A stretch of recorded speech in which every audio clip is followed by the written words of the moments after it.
क्या आपने कभी ऐसा पल महसूस किया है जब सही और गलत दोनों सामने खड़े हों, लेकिन फैसला लेने की ताकत ही खत्म हो जाए?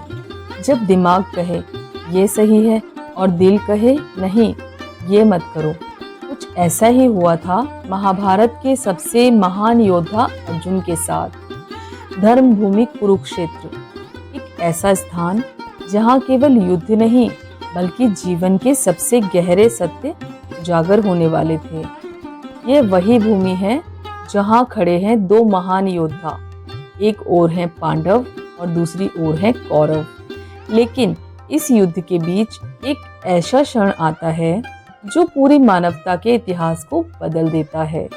जब महान धनुर्धर महायोद्धा अर्जुन अपने ही कर्तव्य से डगमगा जाते हैं, उनका शरीर कांपने लगता है, उनका मन भ्रमित हो जाता है और उनका हृदय करुणा से भर जाता है। उसी समय उनके सामने अपने ही गुरु, रिश्तेदार और प्रियजन उनको दिखाई दे रहे थे और तभी वह अपने जीवन का सबसे बड़ा निर्णय लेने में असमर्थ हो गया।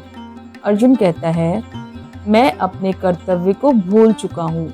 मेरा मन मोह, कमजोरी से भर गया है। मैं समझ नहीं पा रहा कि मेरे लिए क्या सही है।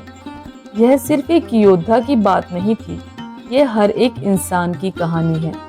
जब जीवन में कठिन निर्णय आते हैं तो हम भी अर्जुन की तरह ही भ्रमित हो जाते हैं। उसी समय संजय धृतराष्ट्र से कहते हैं कि जब अर्जुन अपने ही स्वजनों को युद्ध भूमि में खड़ा देखता है तो उसका हृदय करुणा से भर उठता है।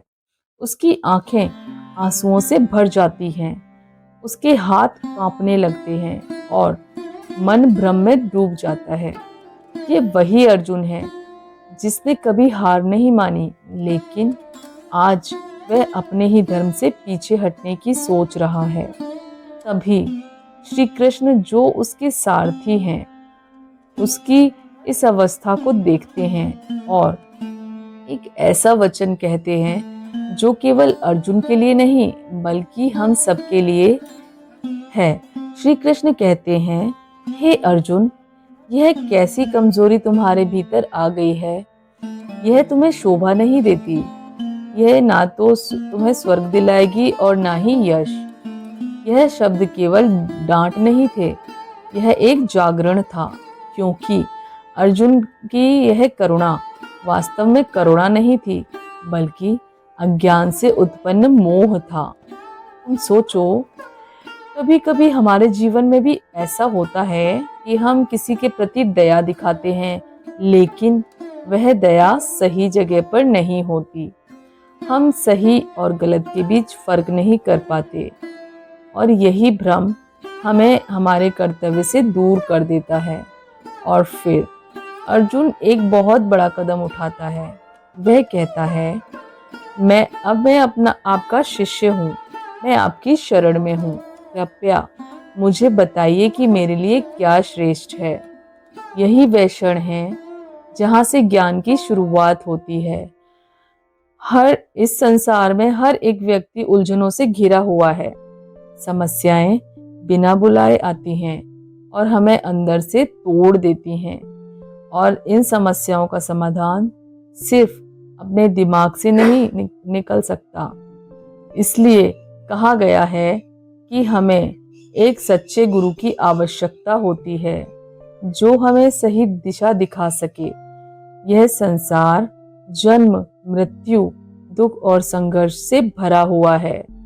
भले ही कोई व्यक्ति कितना भी अमीर क्यों ना हो जाए या पूरी दुनिया का राजा ही क्यों ना बन जाए, फिर भी वह अपने अंदर के दुख को खत्म नहीं कर सकता। अर्जुन भी यही कहता है, अगर मुझे पूरी पृथ्वी का राज्य मिल जाए या स्वर्ग का भी अधिकार मिल जाए, फिर भी मेरा यह दुख खत्म नहीं होगा। यहाँ एक बहुत बड़ी बात समझाई गई है। हमारी असली समस्या बाहरी नहीं है बल्कि आंतरिक है। हम सोचते हैं कि पैसा, पद और रिश्ते हमें खुश कर देंगे, लेकिन यह सच्चाई यही है कि ये सब चीजें हमारी समस्याओं को खत्म नहीं कर सकती। सच्चा गुरु वही है जो हमें आध्यात्मिक ज्ञान दे सके, जो हमें हमारे भगवान के बारे में सही समझा सके, ना कि वह जो सिर्फ दिखावे में महान लगे। चाहे कोई व्यक्ति किसी भी जाति या स्थिति में क्यों ना हो, अगर वह भगवान के ज्ञान में निपुण है तो वही सच्चा गुरु है। अर्जुन की सबसे बड़ी कमजोरी क्या थी? उसका अपने परिवार के प्रति अत्यधिक मोह। वह सोचता था, मैं अपने लोगों को कैसे मार सकता हूँ, मैं अपने परिवार को कैसे दुख दे सकता हूँ। लेकिन वह यह नहीं समझ पा रहा था कि वह एक योद्धा है और उसका कर्तव्य धर्म की रक्षा करना है। यहाँ एक बहुत बड़ा संघर्ष दिखाई देता है, मोह और कर्तव्य का संघर्ष। और यही संघर्ष आज भी हम हर एक इंसान के अंदर चलता रहता है। हम जानते हैं कि क्या सही है, लेकिन हम उसे करने से डरते हैं। जो व्यक्ति जीवन की समस्याओं को नहीं समझता और आत्मज्ञान को नहीं जानता, वह पशुओं के समान जीवन जीता है। वह सिर्फ खाने, सोने और परिवार तक सीमित रह जाता है। मानव जीवन बहुत मूल्यवान है। यह सिर्फ जीने के लिए नहीं है, बल्कि समझने के लिए है। अगर हम इस जीवन का सही उपयोग नहीं करते हैं तो हम इसे व्यर्थ कर देते हैं। अंत में अर्जुन पूरी तरह से शांत हो जाता है। वह कहता है, हे कृष्ण, मैं युद्ध नहीं करूंगा।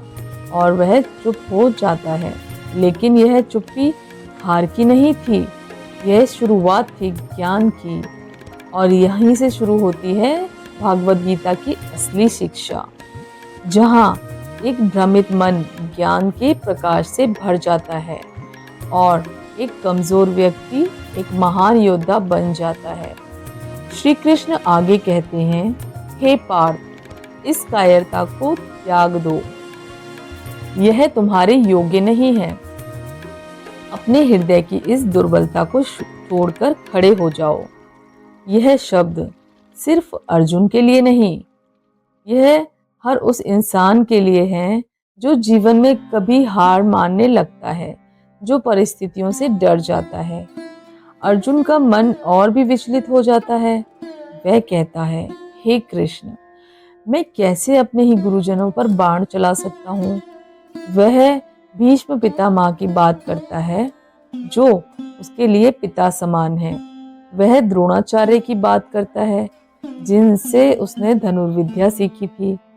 अर्जुन कहता है, ऐसे महान लोगों को मारकर जीने से अच्छा है कि मैं भिक्षा मांगकर जीवन बिताऊं। यहाँ अर्जुन का द्वंद्व और भी गहरा हो जाता है। वह धर्म और भावनाओं के बीच फंस जाता है। लेकिन यहाँ एक बहुत गहरी बात समझने की है। अर्जुन जो सोच रहा था वह बाहर से सही लगता है, लेकिन अंदर से वह अपने कर्तव्य से भाग रहा है। श्री कृष्ण यह बात अच्छी तरह से जानते हैं, इसलिए वे अर्जुन को समझाते हैं कि जीवन का सबसे बड़ा सत्य क्या है। वे कहते हैं, यह शरीर नश्वर है, लेकिन आत्मा अमर है। जिसके लिए तुम शोक कर रहे हो, वह वास्तव में ना तो कभी जन्म लेता है और ना ही कभी मरता है। जैसे हम पुराने कपड़े छोड़कर नए पहनते हैं, वैसे ही आत्मा पुराने शरीर को छोड़कर नया शरीर धारण करती है। तो फिर शोक किस बात का? यहाँ श्री कृष्ण अर्जुन को एक नई दृष्टि देते हैं।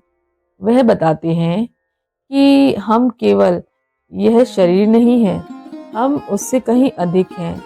और जब इंसान यह समझ जाता है तो उसके जीवन के सारे भय, सारे दुख धीरे धीरे समाप्त हो जाते हैं। श्री कृष्ण आगे कहते हैं, हे अर्जुन, तुम्हारा अधिकार केवल कर्म में है, फल पर नहीं।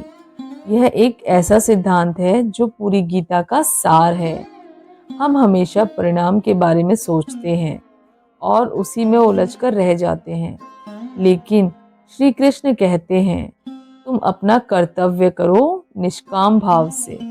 जो तुम बिना फल की चिंता के कर्म करते हो तो वही सच्चा योग है। यही आत्म साक्षात्कार का मार्ग है। श्री कृष्ण अर्जुन को यह भी समझाते हैं कि जो व्यक्ति अपने कर्तव्य से भागता है वह ना तो इस संसार में सुख पाता है और ना ही आगे। और जो व्यक्ति इस धर्म का पालन करता है वही सच्चा वीर है। धीरे धीरे अर्जुन के मन का अंधकार हटने लगता है। वह समझने लगता है कि यह युद्ध केवल बाहरी नहीं है, यह एक आंतरिक युद्ध भी है। अज्ञान और ज्ञान के बीच, मोह और सत्य के बीच, और यही युद्ध हर इंसान के अंदर चल रहा है। जब हम सही निर्णय लेते हैं तो हम अपने भीतर के अर्जुन को जीतते हैं, और जब हम डर जाते हैं तो हम अपने ही कर्तव्य से हार जाते हैं। इसलिए श्री कृष्ण का संदेश आज भी उतना ही महत्वपूर्ण है। जब जीवन में भ्रम हो, जब मन कमजोर पड़े, जब सही और गलत समझ ना आए, तो याद रखना, अपने कर्तव्य से पीछे मत हटो, अपने डर से ऊपर उठो और सत्य के मार्ग पर चलो। यही गीता का सार है, यही जीवन का सार है। कुरुक्षेत्र का वह युद्ध आज भी जारी है, लेकिन वह बाहरी नहीं है, हमारे अंदर है। और हर दिन हमें तय करना होता है कि हम अर्जुन बनेंगे या अपने डर के सामने झुक जाएंगे। इसलिए उठो, अपने अंदर के अर्जुन को जगाओ और अपने जीवन के कुरुक्षेत्र में सही निर्णय लो। इसी तरह के आध्यात्मिक ज्ञान के लिए जुड़े रहिए हमारे YouTube चैनल के साथ। प्लीज़ लाइक करें, शेयर करें और सब्सक्राइब करना ना भूलें। जय श्री कृष्ण।